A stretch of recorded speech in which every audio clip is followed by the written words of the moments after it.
दोस्तों आप सबका स्वागत है आपके ही अपने YouTube चैनल आलम एजुकेशन में। आज के इस वीडियो में जो है आप लोग को बहुत इंटरेस्टिंग सब्जेक्ट पढ़ाया जा रहा है जो कि साइंस सब्जेक्ट का है, वो भी फिजिक्स से है। ये जो है वीडियो आप लोगों के लिए बहुत ही यूजफुल है, तो आप लोग कोशिश कीजिए कि इस वीडियो को पूरा देखें। अगर आपको ये वीडियो पसंद आएगा तब लाइक कीजिएगा। तो यहाँ पे चलिए हम लोग वीडियो को जो है शुरू करते हैं। अब यहाँ पे जो है सबसे पहले शुरू करने से पहले टॉपिक क्लियर कर दिया जाए कि इस वीडियो में जो है आप लोग क्या क्या पढ़ने वाले हैं। तो इस वीडियो में आप लोग वस्तु की स्थिति, प्रतिबिंब की स्थिति, प्रतिबिंब की प्रकृति और प्रतिबिंब का आकार, ये सब, और अवतल दर्पण का उपयोग कहाँ करते हैं, उत्तल दर्पण का उपयोग कहाँ करते हैं, ये सब टॉपिक आपको इस वीडियो में क्लियर होगा। तो सबसे पहले हम लोग क्या पढ़ लेते हैं, सबसे पहले पढ़ लेते हैं कि जो है फोकस दूरी का फॉर्मूला कैसे निकला है और कैसे कैसे ये हुआ है, इसको हम लोग एक बार समझ लेते हैं। तो चलिए इस वीडियो में हम लोग समझ चलिए, जैसे कि यहाँ पे देखिएगा, दर्पण चाहे उत्तल हो या अवतल, यदि आपतन बिंदु ध्रुव से बहुत दूर, यानी ध्रुव से क्या हो, बहुत दूर ना हो, तो फोकस दूरी दर्पण की वक्रता त्रिज्या की आधी होती है। क्या होती है? वक्रता त्रिज्या के आधी होती है।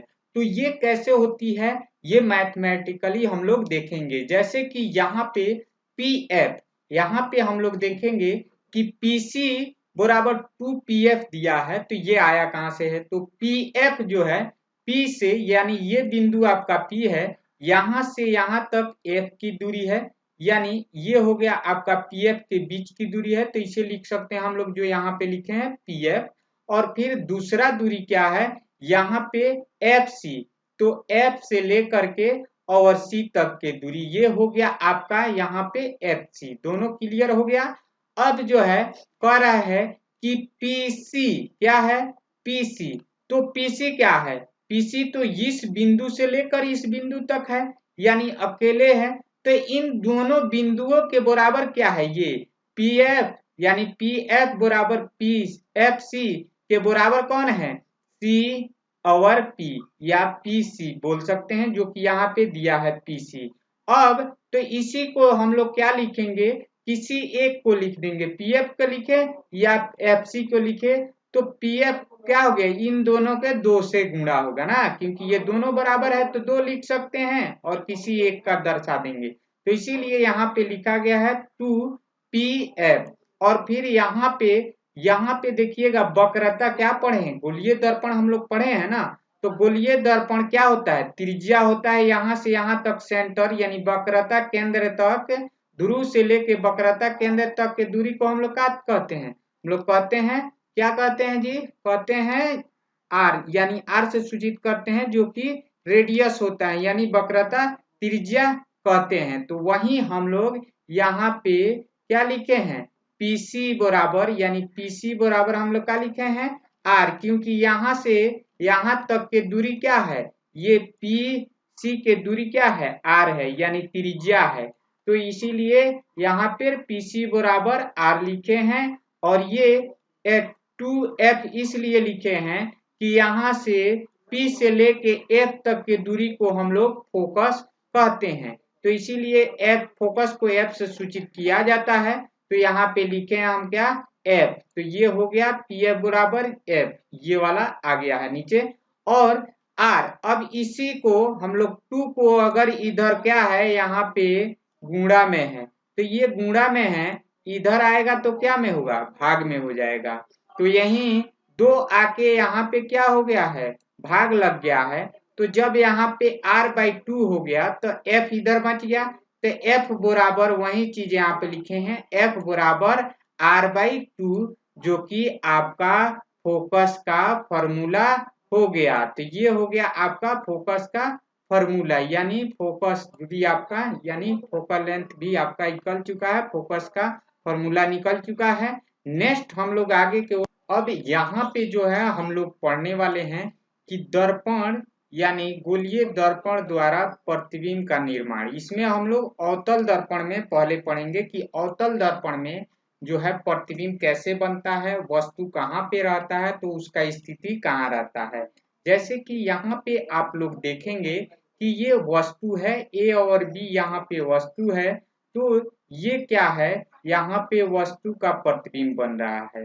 तो ये कह रहा है जब वस्तु फोकस और ध्रुव के बीच स्थित है। देखिए ये ध्रुव है, यहाँ पे कौन बिंदु रहता है, ध्रुव, और यहाँ पे आपका रहता है फोकस, और वस्तु क्या है, इन दोनों के बीच है। तो ये वस्तु जो है इन दोनों के बीच है, तो प्रतिबिंब की स्थिति कैसे बन रही है, क्या हो रहा है, दर्पण के पीछे बन रही है प्रतिबिंब की स्थिति, यहाँ पे देखने को मिल ही रहा है। और क्या हो रहा है, वस्तु के आकार से बड़ा हो जा रहा है, प्रतिबिंब क्या हो रहा है, वस्तु के आकार से बड़ा हो रहा है, क्योंकि वस्तु के आकार देखिए ये इतना छोटा है और यहाँ पे बहुत बड़ा है, यहाँ पे उससे बड़ा है कि नहीं। तो इस तरह से हम लोग पूरा फिगर में स्थिति बाई स्थिति दिया है, यहाँ पे आप लोग इसको स्क्रीनशॉट ले लीजिएगा। और उसके बाद हम लोग यहाँ पे देखेंगे कि ये 4 और 6, 5, 6 यानी 6 स्थिति है, ये 6 स्थिति को आप लोग को समझा दिया गया है। और यहाँ पे सबसे नंबर 1 लास्ट में हम लोग क्या देखेंगे, यहाँ पे इसका पूरा डेफिनेशन पढ़ लेते हैं कि कौन कहाँ पे रहता है तो क्या होता है। तो चलिए हम लोग इस वीडियो से जो है यहाँ पे ध्यान से देखिएगा, क्योंकि ये वाला जो है पॉइंट अच्छा से देखिएगा तभी मजा आएगा। जैसे कि यहाँ पे हम लोग पढ़ लेते हैं कि वस्तु की स्थिति, प्रतिबिंब की स्थिति, प्रतिबिंब की प्रकृति और प्रतिबिंब का आकार, ये सब आपको मिल गया। अब जो है जैसे वस्तु की स्थिति, जब हम लोग क्या करें, वस्तु को फोकस और ध्रुव के बीच रखेंगे, जब फोकस और ध्रुव के बीच रखेंगे वस्तु को, तो क्या होगा, दर्पण यानी प्रतिबिंब की स्थिति कहाँ बनेगी, प्रतिबिंब की स्थिति क्या होगी, तो दर्पण के पीछे बनेगी। कहाँ बनेगी, दर्पण के पीछे बनेगी, जो कि आप लोग इस फिगर में देखे ही थे। जैसे कि यहाँ पे आप लोग देखे हैं कि दर्पण के क्या हो रहा है, ये पीछे बन रहा है, वही वाला है वहां पे कंडीशन, दर्पण के क्या हुआ, पीछे बन रहा है।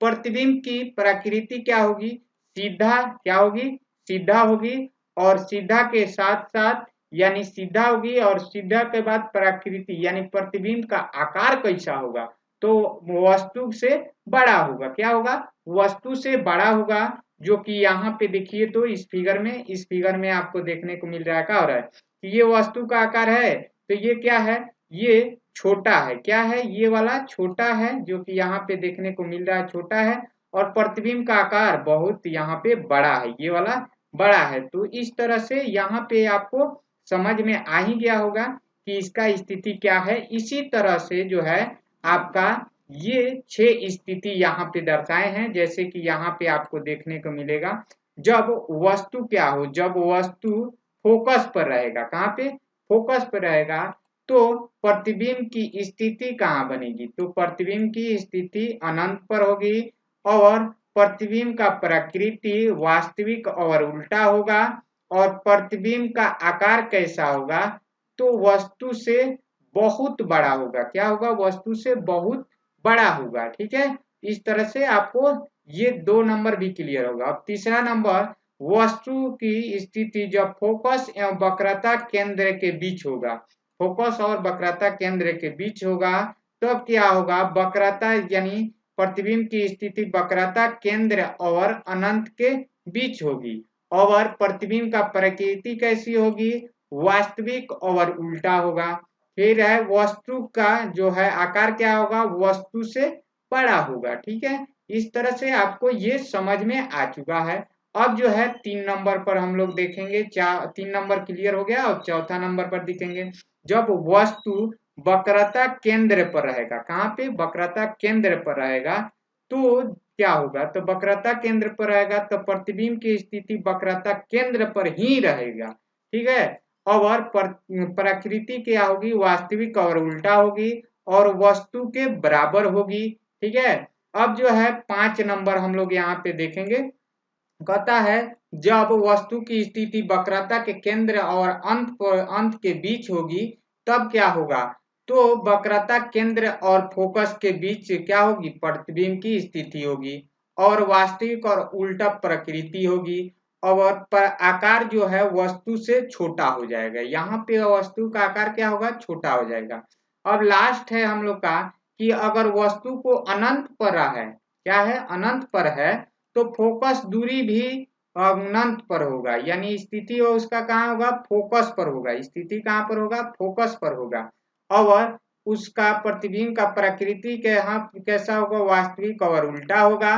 और यहाँ पे वस्तु से बहुत छोटा होगा, वस्तु से बहुत छोटा हो जाएगा। ठीक है, तो यहाँ पे ये आपका क्लियर हो गया तो है। तो अब जो है हम लोग यहाँ पे ये क्लियर कर चुके हैं। अब नेक्स्ट पर चलते हैं। नेक्स्ट हमारा यहाँ पे देखने को मिलेगा आपका पूरा, अब हम लोग जानने वाले हैं अवतल दर्पण का क्या उपयोग, कि अवतल दर्पण का उपयोग हम लोग कहाँ कहाँ करते हैं। तो सबसे पहले जो है हम लोग जान लेते हैं कि ये किस जगह का उपयोग किया जाता है इसका। तो आप लोगों से निवेदन है कि आप मेरे चैनल पर है तो सब्सक्राइब तो कर दीजिए भाई, क्या देख रहे हैं, उसी समय से देख रहे हैं, अभी तक सब्सक्राइब नहीं किए हैं, सब्सक्राइब कर दीजिए और लाइक भी एक ठोक दीजिए। तो चलिए आगे पढ़ते हैं। यहाँ पे अवतल दर्पण का उपयोग, इससे हम लोग कहाँ पे उपयोग करते हैं। तो अवतल दर्पण का हम लोग उपयोग हजामती यानी हजामती दर्पण के रूप में किया जाता है। जो आप लोग सैलून वगैरह में बनवाने जाते हैं ना, बाल वाल कटवाने, इसको बनवाने के लिए, तो ये क्या होता है, वहां पे हम लोग हजामती के रूप में क्या किया जाता है, उस दर्पण का उपयोग किया जाता है। फिर दूसरा है आपका सोलर कुकर के रूप में, क्या चीज के, सोलर कुकर के रूप में इसका प्रयोग किया जाता है। नेक्स्ट है आपका रोगियों को इलाज में, रोगियों को जो डॉक्टर लोग देखता है तो उस समय भी अवतल दर्पण का उपयोग किया जाता है। या आपके यहाँ पे है कि गाड़ियों के अग्रिम टॉर्च टेबल लैंप, क्या चीज, टेबल लैंप में भी इसका उपयोग किया जाता है। तो इस तरह से आप लोग समझ चुके हैं कि अवतल दर्पण का कहाँ कहाँ उपयोग होता है। और शायद आपको ये भी क्लियर हो गया कि अवतल दर्पण का पूरा फुल टॉपिक क्या है। तो चलिए, ये वीडियो जो है बहुत लंबा हो चुका है, अगले वीडियो में जो है हम लोग इस चैप्टर को खत्म कर देंगे। तो आज के लिए बस इतना ही। वीडियो देखने के लिए धन्यवाद।